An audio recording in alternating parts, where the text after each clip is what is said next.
días, mi nombre es Felipe. El día de hoy vamos a tener la reunión de neurocirugía pediátrica. Les traigo un tema que lo he titulado disrafismos cervicales. Cuando estamos hablando de disrafismos cervicales, estamos hablando de unas herniaciones que son congénitas de tejido que puede ser la madre, la aracnoides o tejido neural propiamente dicho. Esta herniación se va a producir a través de un defecto óseo espinal que es de carácter congénito, o sea, no es adquirido. Cuando hablamos de la clasificación de los disrafismos espinales, se puede clasificar en dos grandes grupos, si son abiertos o cerrados, y además lo podemos clasificar según la región espinal afectada, que puede ser disrafismo cervical, disrafismos dorsales, disrafismos lumbares o disrafismos sacros. En cuanto a la región donde más frecuentemente se presentan, vemos como los disrafismos lumbares y los sacros son los más frecuentes y como los disrafismos cervicodorsales son poco frecuentes, alrededor de un 10% de todos los casos. Miren este estudio fue publicado en la Revista Colombiana de Medicina Física y Rehabilitación, que es donde digamos que está a la par con la epidemiología mundial, donde nuevamente los disrafismos cervicodorsales sigue siendo la presentación menos frecuente de todos los tipos de disrafismos. Cuando hablamos de la clasificación en abiertos o cerrados, tenemos que recordar las partes de la neurulación. Tenemos una neurulación primaria que va alrededor del día 22 al día 26 y una neurulación secundaria que va a partir del día 26 ya hasta al final de la gestación. ¿Por qué es importante recordar que existen dos tipos de neurulación? Bueno, cuando hablamos de los disrafismos abiertos, nos estamos refiriendo más que todo a una alteración en la neurulación primaria y los disrafismos ocultos más que todo en la neurulación secundaria. Bueno, vemos acá cómo se está quedando todo ese tubo neural completamente afectado por una alteración en la neurulación primaria y vemos acá este tubo neural como si se pudo cerrar, pero tiene una afectación en la neurulación secundaria. Muy bien. En cuanto a la epidemiología, una de las primeras conclusiones que les quiero decir es que no todo es mielomeningocele, no todo disrafismo espinal es un mielomeningocele. ¿A qué me refiero? Miren acá, estos son los diferentes tipos de disrafismo que podemos encontrar. Entonces podemos tener una espina bífida oculta, podemos tener un meningocele, donde solo hay una herniación, miren acá, de la dura madre con tejido neural, por lo cual se los llama meningocele, que lo que se está herniando es la capa meningia. Tenemos los lipomielomeningocele, los famosos lipomas, que miren cómo lo que se está afectando aquí en la neurulación secundaria es este tejido graso y lo que verdaderamente es un mielomeningocele, donde hay herniación. Mielo de raíces nerviosas y meningocele de la dura madre. Cuando hablamos entonces de los disrafismos espinales cervicales, nos damos cuenta de que son muy poco frecuentes. Miren que abarcan alrededor del 1 al 5% de todos los disrafismos espinales. Cuanto a la fisiopatología, vamos a recordar un poco las teorías del cierre del tubo neural y cómo, digamos, hay una nueva teoría, digo nueva entre comillas porque es desde el año de 1970, que nos va a hablar un poco de la importancia de conocer diferentes puntos de cierre del tubo neural para hablar de los diferentes tipos de disrafismos. Muy bien. Entonces, la fisiopatología de por qué se produce este tipo de malformación congénita es que hay un defecto en el cierre del tubo neural. Las dos teorías es, la teoría, digamos, más antigua es una teoría de un cierre hacia los polos y la teoría, digamos, más reciente, recuerden, reciente, entre comillas, es la teoría de los múltiples puntos de cierre. Cuanto a la teoría inicial, miren que viene desde el año de 1886, donde el patólogo alemán Friedrich Daniel von Recklinghausen nos va a decir, el cierre del tubo neural se produce en esta dirección. Digamos que empieza acá en la región cervical y va a ir hacia la región caudal y hacia la región rostral. ¿Listo? ¿Qué nos va a decir esta teoría? Miren cómo es de antigua, 1886. Nos va a decir, los últimos puntos que se cierran van a ser el neuropolo anterior o el neuropolo craneal alrededor del día 24 y el neuropolo caudal alrededor del día 26. Esta teoría trata de explicar por qué los disrafismos serán más frecuentes aquí, en la región caudal. ¿Listo? Y en la región craneal. Sin embargo, empezaron a verse casos de pacientes que tenían disrafismos múltiples, es decir, paciente que tenía anencefalia, disrafismos cervicales junto a un disrafismo lumbar. Por lo cual, en el año de 1993, la doctora Margot Van Helen nos va a decir la siguiente teoría. Muy bien, existen diferentes puntos de cierre en el paso embriológico del cierre del tubo neural del ser humano. ¿Cuáles son esos puntos? Muy bien, son 5 puntos de cierre. Miren acá, un punto 4, que es el primero que se cierra.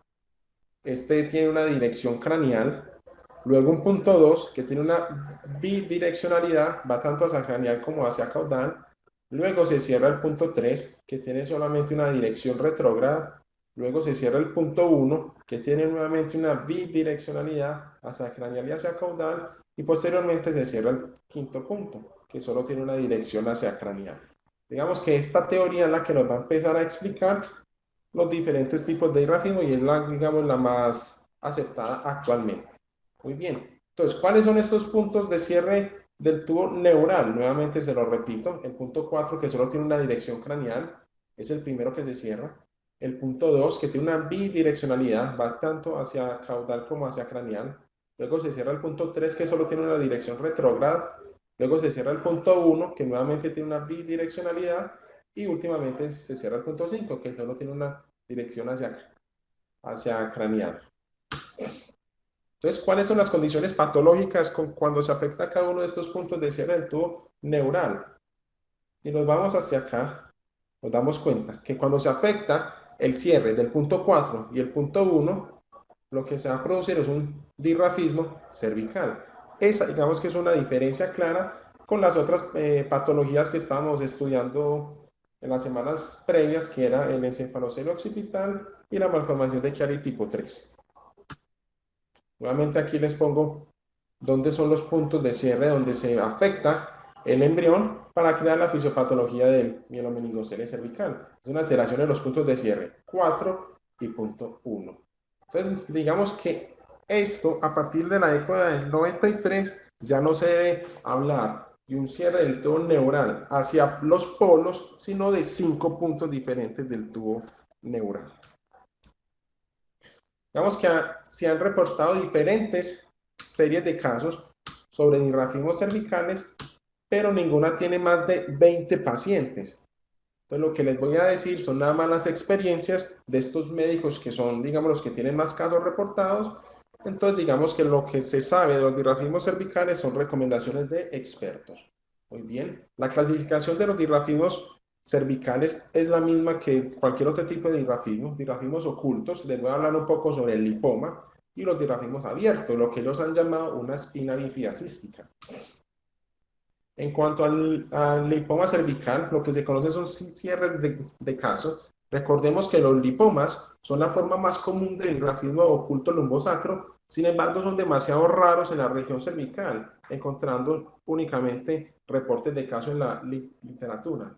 La gran pregunta que hacen en la literatura es si verdaderamente un lipoma cervical tiene el mismo riesgo de hacer un accidentamiento medular en comparación con los disrafismos ocultos tipo lipomas en disrafismos más distales.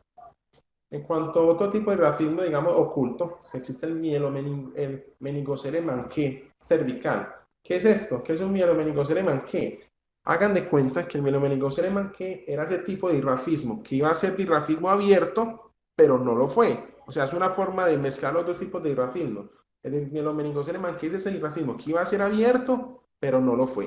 Entonces, miren, acá encontramos un reporte de caso de un paciente que tenía un meningocele manqué asociado a una malformación de Klippel-Feil cervical. Entonces, miren, este paciente, cuando presentan este tipo de meningocele manqué asociado a una alteración espinal tipo Klippel-Feil, se asocia más frecuentemente a anclamiento medular. Esto es un reporte de caso. Muy bien. En cuanto a la espina bífida cística, digamos que estamos llamando de que son lesiones que son completamente císticas, se producen en la línea media posterior de la columna cervical y están cubiertos por una capa delgada de piel. Listo. En cuanto a la clasificación, muy bien, esta es la serie de casos más grande reportado a la literatura. Se reportó en el año 2006 y encontraron 16 pacientes con dirrafismos cervicales. Muy bien. ¿Qué encontraron ellos? Bueno, la ubicación más frecuente en mielomeningoceles cervicales en los segmentos C1 y C2, miren que fueron 5 pacientes, y digamos que los segmentos más distales fueron ya más raros. Recuerden, esta es la serie de casos más grande encontrada en la literatura, que es solo de 16 pacientes.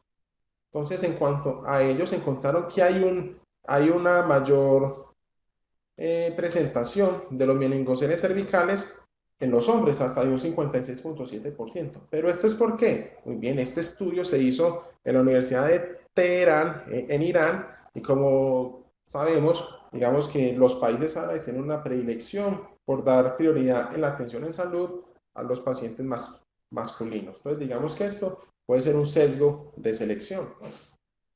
Cuando a la clasificación de los meningoceles cervicales, hay digamos que dos teorías grandes. Hay autores que dicen que todos los mielomeningoceles cervicales tienen tejido neural, por lo cual se les debe poner esta primera M de mielo, porque tienen tejido neural. Pero hay otros autores que dicen, no, lo que usted está presentando son espinas bífidas císticas que las puede dividir. Si tienen verdaderamente tejido neural, o sea, los mielocistoceles, o si no tienen tejido neural, los meningoceles. Muy bien, acá estamos viendo un paciente que tiene un dirrafismo cervical. Miren ese paciente como si tiene, digamos que herniación a través de un defecto óseo congénito espinal de tejido neural, lo cual este paciente sería verdaderamente un meningocele, y este otro paciente que tiene un dirrafismo cervical, pero solo tiene herniación de la dura madre y líquido cefalorraquídeo, lo que se conoce como un meningocele cervical. Muy bien, entonces empecemos, digamos que a ver qué tipo de alteraciones neurológicas pueden presentar estos pacientes que tienen dirrafismos cervicales espinales, y comparémoslos con los otros tipos de dirrafismo. Entonces empecemos con las alteraciones neurológicas. Estos son los dos estudios que encontré. Los dos son de la década del 90 y encontraron lo siguiente. Los pacientes que tienen mielomeningocele cervical tienen menores tasas de anormalidades neurológicas en comparación con otros tipos de mielomeningocele. En estos dos estudios se encontró solo un paciente con mielomeningocele cervical tenía alteraciones neurológicas al momento del diagnóstico. En cuanto a la asociación con la hidrocefalia, entonces miremos cómo los pacientes que tuvieron mielomeningocele cervical tienen hasta un 50% de riesgo en presentar este tipo de complicación. Digamos que los diferentes reportes de casos varían mucho según la incidencia de hidrocefalia con ese tipo de malformación espinal. Sin embargo, es recomendable que todo paciente que venga con diagnóstico de mielomeningocele cervical se le debería hacer un estudio de una resonancia magnética para descartar la presencia de hidrocefalia que nos pueda, digamos que, dar una razón para llevar a esos pacientes a cirugía. Cuanto a la asociación con la malformación de Chiari tipo 2, digamos que tienen los pacientes con dirrafismos cervicales espinales una menor afectación en comparación con los dirrafismos más distales. Miren acá donde estamos hablando. Este es nuevamente del estudio de la Universidad de Teherán, donde se mostró que hay una menor relación de los pacientes con mielomeningocele cervical con la malformación de Chiari tipo 2. Sin embargo, se encontró que los pacientes que tenían la variante de mielocistoceles sí tenían, digamos que, más riesgo, miren que hasta un 25% de presentar esta alteración de Chiari tipo 2. Cuanto a las alteraciones de la vejiga neurogénica, muy bien, entonces digamos que se ha visto que los pacientes con meningocele cervical no tienen tanta afectación neurológica como los pacientes que tienen afectaciones con meningoceles más distales. Sin embargo, se recomienda que los pacientes con todo tipo de dirrafismo se sigan para ver si llegan a hacer algún momento una disfunción vesical con urodinemia o eco renal. Porque los pacientes cuando empiezan a producir, digamos que hallazgos en la urodinamia de una vejiga espástica, tienen mayor riesgo de presentar enfermedad renal crónica. Entonces, digamos que sería una nación válida para proponerle seguimiento a todos los pacientes que tengan dirrafismos. Muy bien, en cuanto al manejo quirúrgico, digamos que una diferencia con el manejo de los dirrafismos más distales es que el tejido neural que se presenta en los dirrafismos cervicales es un tejido neural no funcional. Siempre, repito, siempre debemos hacer un tipo de exploración intradural porque se demostró que los pacientes donde no se hacía una exploración intradural presentaban a largo plazo un anclamiento medular y un deterioro neurológico. Y lo más importante, siempre debe resecar el contenido del saco herniado. Entonces miren que si hacemos una comparación con los dirrafismos más distales, el tejido neural al estar completamente no funcional se puede resecar, igualmente se debería resecar el saco herniado. Muy bien, acá ya para concluir la charla les voy a mostrar unos casos de mielomeningoceles cervicales que se presentaron en el Departamento de Neurocirugía Pediátrica de la Universidad de Antioquia. Miren este paciente cómo está presentando un dirrafismo cervical en la unión C1-C2.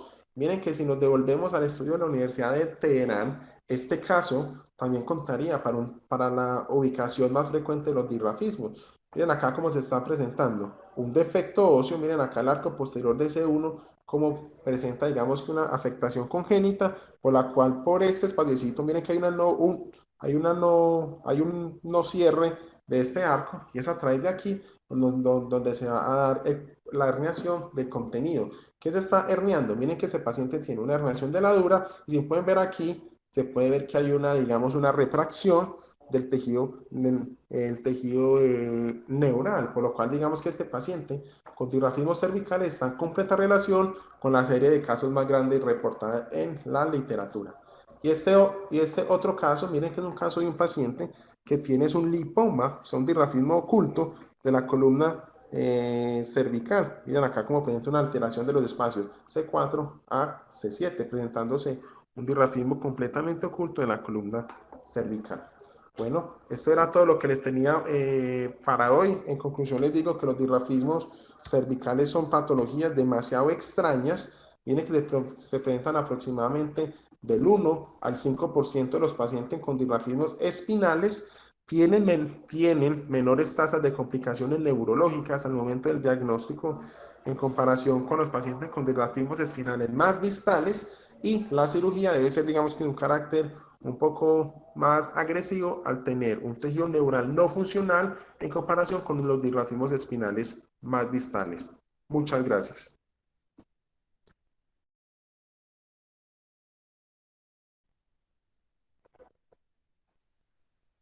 Muchas gracias, Felipe. Eh, pues como yo lo había comentado con Eduardo alguna vez, pues los neurocirujanos que ya tenemos más recorrido, pues veíamos esto ocasionalmente, pero yo creo que llevo más de 5 años sin ver uno solo, tal vez más, debido a los abortos que ya están permitidos. Eh, yo digo que afortunadamente porque estos pacientes tienen un pronóstico, me parece a mí que sombrío. Pues le dejo la palabra a Eduardo, a ver si él tiene pues algún comentario adicional.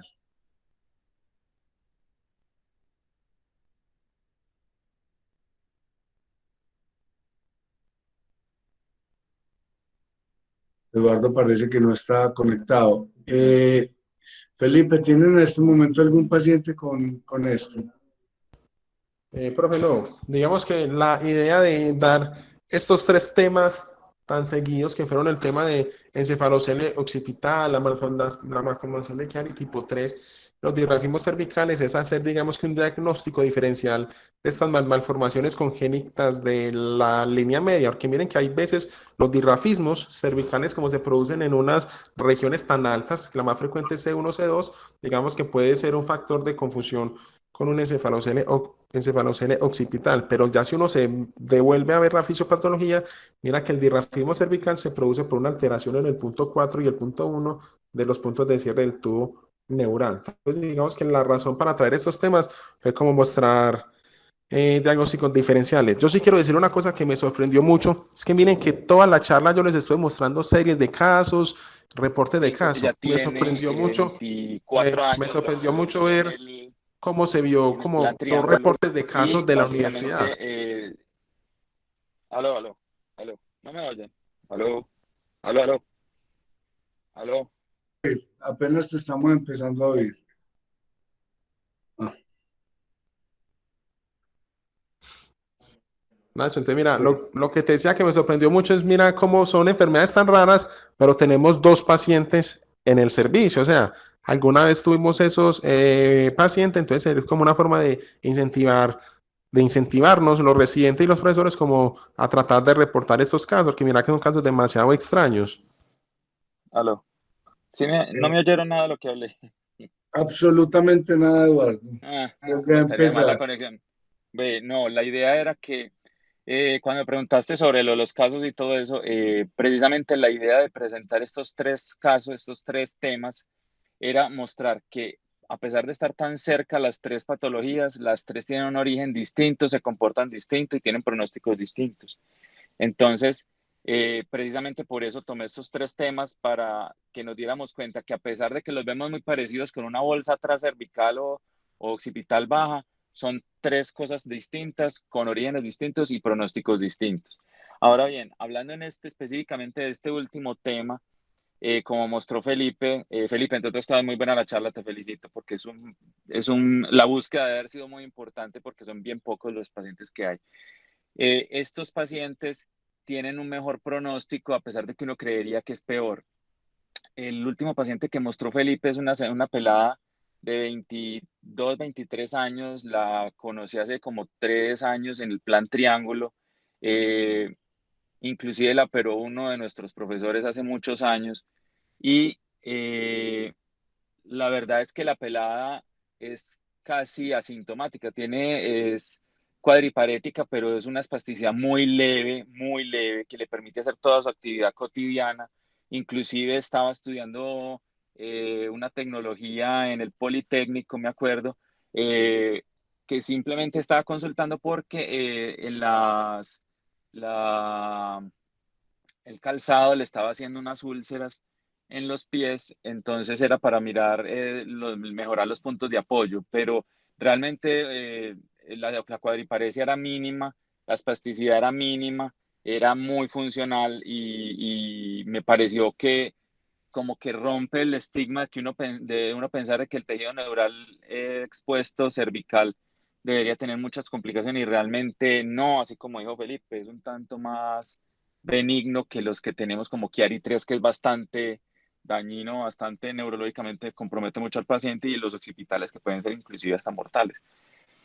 Pero sí, son muy pocos, pero básicamente la idea era eso, culturizarnos un poco en esos tres patologías, de mirar que son distintas y que los pronósticos son distintos, que le sepamos explicar a los familiares de qué estamos hablando y para dónde vamos, de qué futuro espera ese paciente. Básicamente esa era la idea. Muchas gracias, Felipe, por la charla.